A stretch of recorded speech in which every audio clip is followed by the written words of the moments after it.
ओम शांति। अष्टावक्र गीता चौथा प्रकरण और सूत्र 5वां।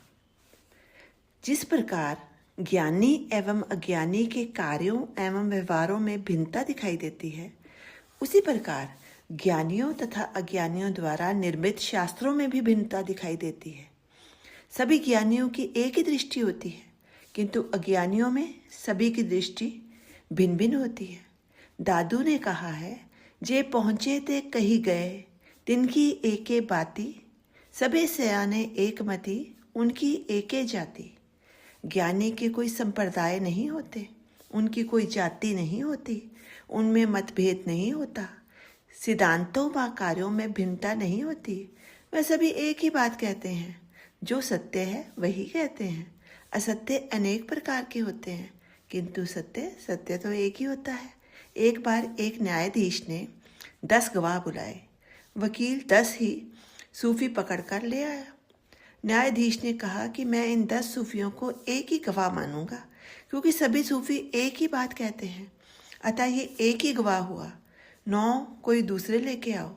ये ज्ञानी का ढंग है, किंतु अज्ञानियों के अनेक ढंग हैं, अनेक विचार हैं, अनेक सिद्धांत हैं, यहाँ तक कि उनके धर्म और ईश्वर भी अनेक हैं, आत्माएं भी अनेक हैं, किंतु ज्ञानी इन सब के पार एक की ही अनुभूति करता है, समस्त दृष्टि को एक समझता है।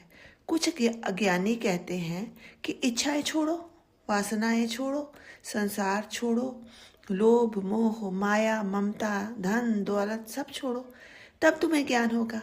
वह छोड़ने को पाने का नियम मानते हैं, किंतु ज्ञानी जनक कहते हैं कि ब्रह्मा से लेकर चींटी पर्यंत 4 प्रकार के जीव समूहों में कोई भी अपनी इच्छा को और अनिच्छा को रोकने में समर्थ नहीं है। सृष्टि का निर्माता, जिसे ब्रह्मा कहते हैं, वह भी इच्छाओं से ग्रस्त है।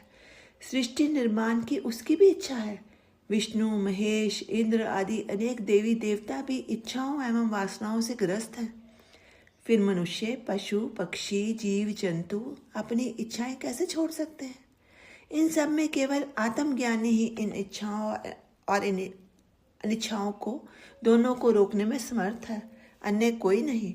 इसलिए छोड़ने से ज्ञान नहीं होता, बल्कि ज्ञान अवस्था में जब सत्य का बोध हो जाता है तो जो असार है वह अपने आप छूट जाता है, फिर छोड़ना नहीं पड़ता।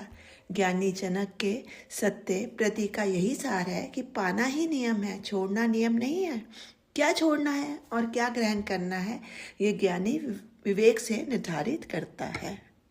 ओम शांति।